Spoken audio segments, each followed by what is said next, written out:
Mga ka-business baka, samantalahin ko itong pagkakataon na to.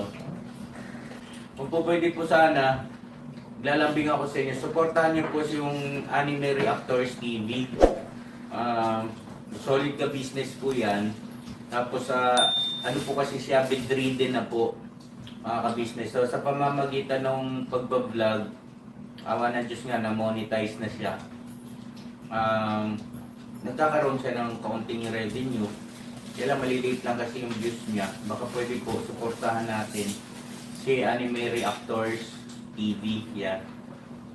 Pero bedridden na po siya. Kaya mapapansin nyo yung at least na mukha niya, pinapakita niya. Cartoon character. Portahan po natin yan, Anime Reactors TV.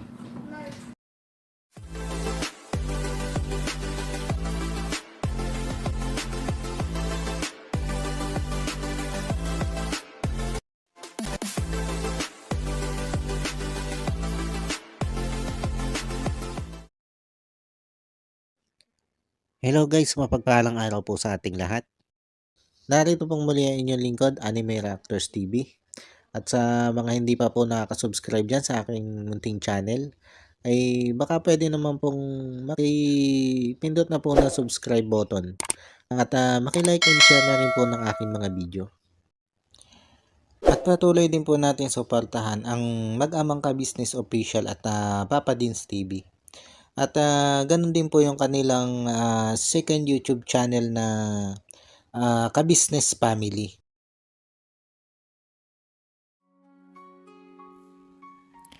Yun, panibagong araw, panibagong reaction ulit po tayo mga ka-business, mga papi. At for today's video po ay gawin po natin ng reaction. Itong muling pagbalik nito si Papa Dins dito kay Asila. Kung matatandaan po natin mga ka-business, mga kapapi, nung huling pumunta itong sila Papa Dins dito kay Asila, ay inimbitahan nitong si Asila, itong si Papa Dins, para itong si Papa Dins ang umakyat sa entablado bilang tatay yung guardian niya doon sa kanyang magiging moving up. Kaya lang ay hindi nga po nakadalo itong si Papa Dins dahil nga po doon sa ginanap nilang ka-business family tour. Kaya naman after nilang makarating galing doon sa tour, ay eto, pinuntahan nitong sila Papa Dins, itong si Asila, para nga po kumustahin. At para humingi na rin ito si Papa Dins ng dispensa dito kay Asila dahil nga po doon sa hindi nito pagdalo doon sa imbitasyon sa kanya ni Asila na siya yung umakyat sa entablado para nga po dito sa magiging moving up nitong si Asila. Kaya nga lang dahil nga po doon sa tour ay hindi nakadalo itong si Papa Dins. At naunawaan naman ito ni Asila.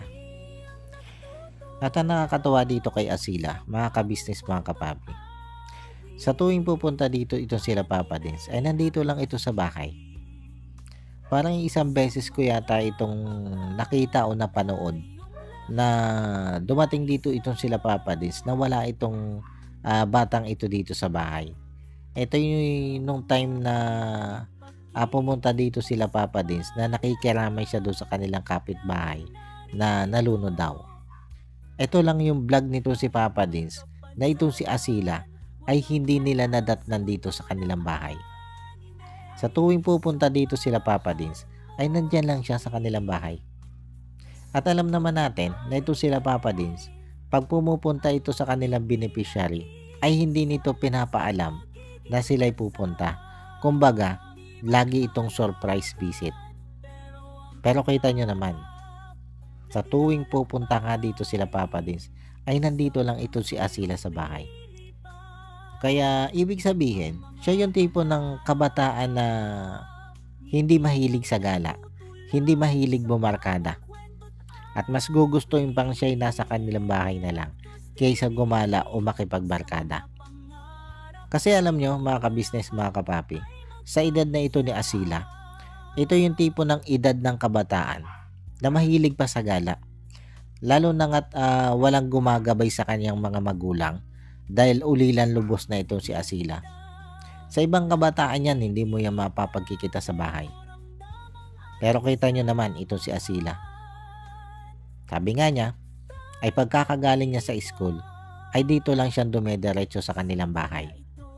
At pag wala naman pasok, ay hindi mo lang siya matatagpuan dito sa kanilang bahay pag siya'y naglalako nung kanyang mga produktong inilalako doon sa tabing ilog. Katulad nga po ng ice candy at kung ano-ano pang mga kakanin na pwede niyang pagkakitaan.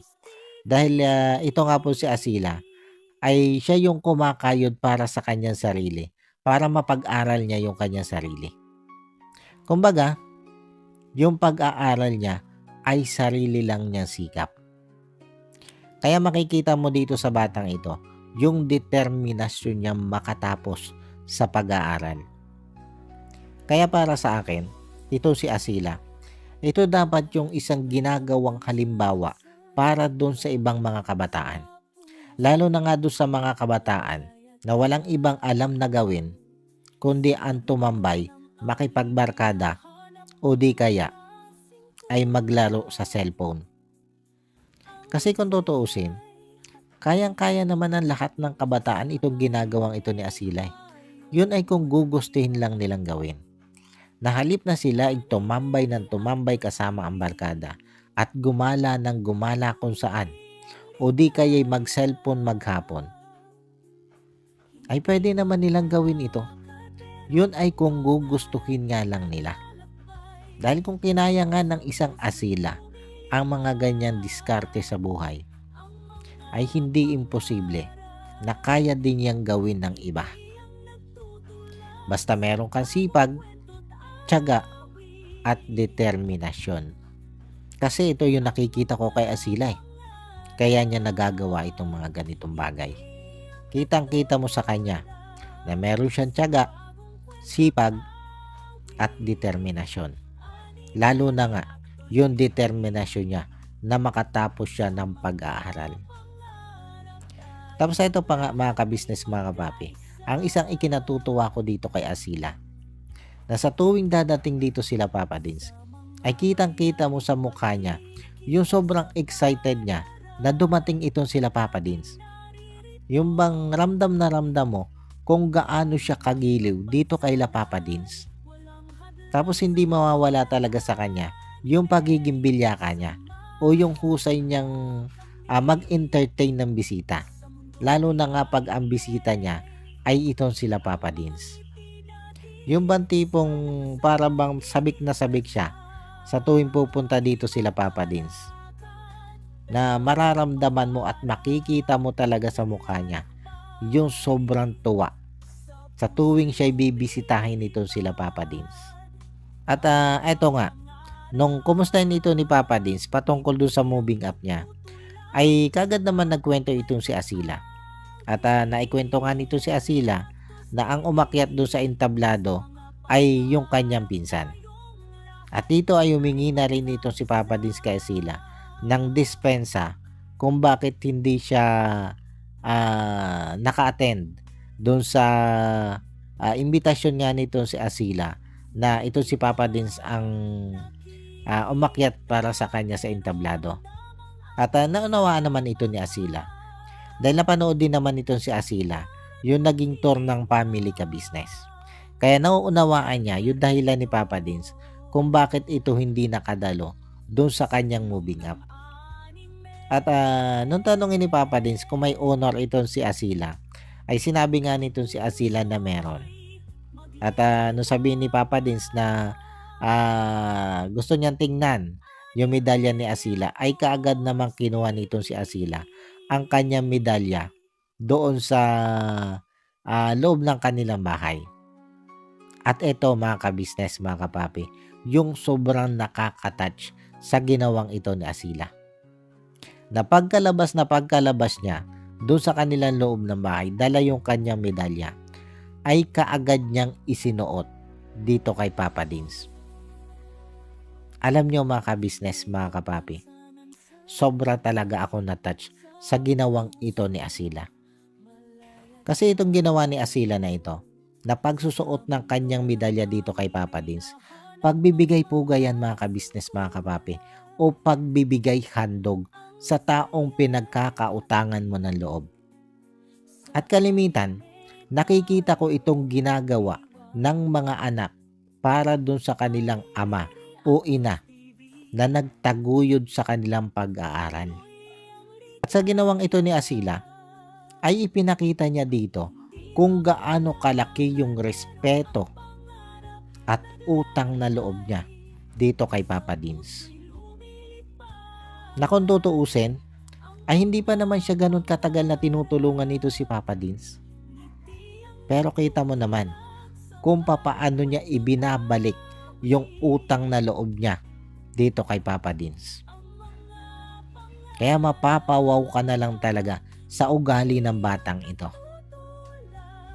Sabi ko nga mga ka-business, mga kapapi, sobra akong humanga at natouch sa ginawang ito ni Asila. Alam kong ito din yung naramdaman ni Papa Dins nung mga oras na yon. O baka nga mas sigit pa dun sa naramdaman ko, yung naramdaman ni Papa Dins nung mga oras na yon. Kasi syempre siya mismo yung inalayan ni Asila eh. Kaya sa tingin ko, yung naramdaman dito ni Papa Dins ay higit pa dun sa naramdaman natin.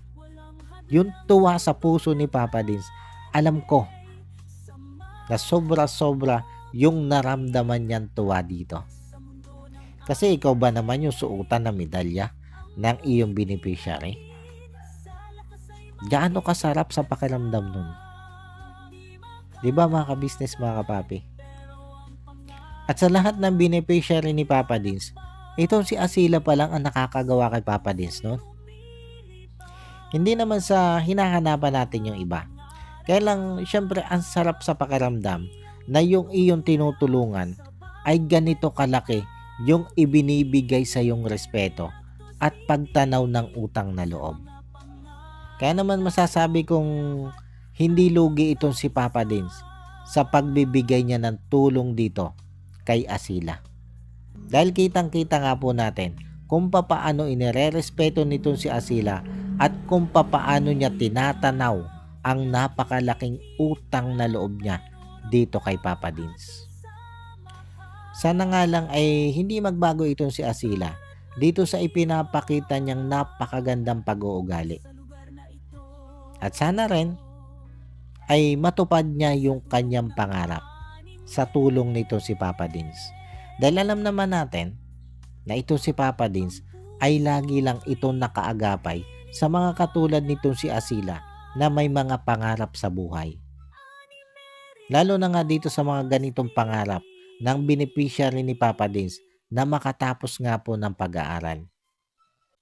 At sana nga lang ay hindi magbago itong si Asila doon sa ipinapakita niyang napakagandang pag-uugali. At hangad ko rin na makamit nitong si Asila ang kanyang pangarap na maging nurse balang araw. At alam ko naman na sa tulong ni Papa Dins, basta't itong si Asila ay hindi magbago, siguradong matutupad at matutupad ni Asila ang pangarap niyang ito. Kaya sa'yo Asila, ipagpatuloy mo lang yan. At sana ay hindi ka magbago. Yun, paano po mga ka-business, mga kapapi? Hanggang dito na lang muna ulit po at sana po nagustuhan nyo itong aking reaction video na ito. At muli po ay maraming salamat po sa patuloy pong sumusuporta at sa wala pong sawang nanonood sa aking mga na-upload na video. Maraming salamat po. At sa mga hindi pa po nakaka-subscribe dyan sa Monticon channel, ay baka naman po pwedeng makipindot na po na subscribe button at makilike and share na rin po ng aking mga video. At bago po tayo tuluyang magtapos ay gusto ko lang pong i-shoutout itong sila Ma'am Nerissa ng New Jersey. Shoutout po sa inyo ma'am at maraming salamat po sa patuloy nyo pong pagsuporta at sa wala nyo pong sawang panonood sa aking mga ina-upload na video. At maraming salamat din po ma'am doon sa mga ipinapadala nyo pong biyaya sa akin. Maraming salamat po ma'am. At ganun din po dito kay Ma'am Elena Capillo. Shoutout po sa inyo ma'am at maraming salamat din po sa patuloy nyo pong pagsuporta at sa wala nyo din pong sawang panonood sa aking mga na-upload na video. Maraming salamat po ma'am. At shoutout din po dito kay Wakiwak TV. Shoutout sa inyo, idol. At ganon din po dito kay Sir Jewel Channel. Shoutout po sa inyo, sir. At ganon din po dito sa mga kagwang ni Ka-Business na sila Kagwang by Papaya Official, Kagwang Intoy Official, Kagwang Bugi Official, Kagwang Bornok Official, Kagwang Boknoy Official, at Kagwang Bong Official. Shoutout po sa inyo.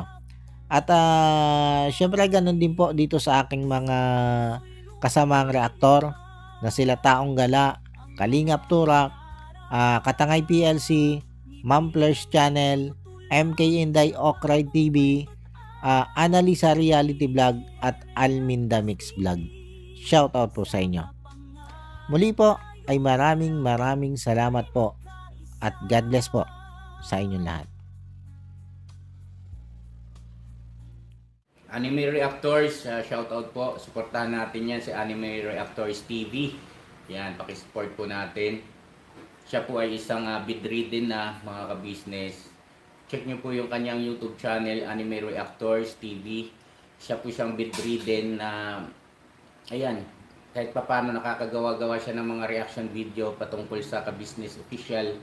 Suportahan po natin para kahit papano magkaroon siya ng revenue. May magamit siya sa pambili-bili man lang ng gamot, ano po mga ka-business.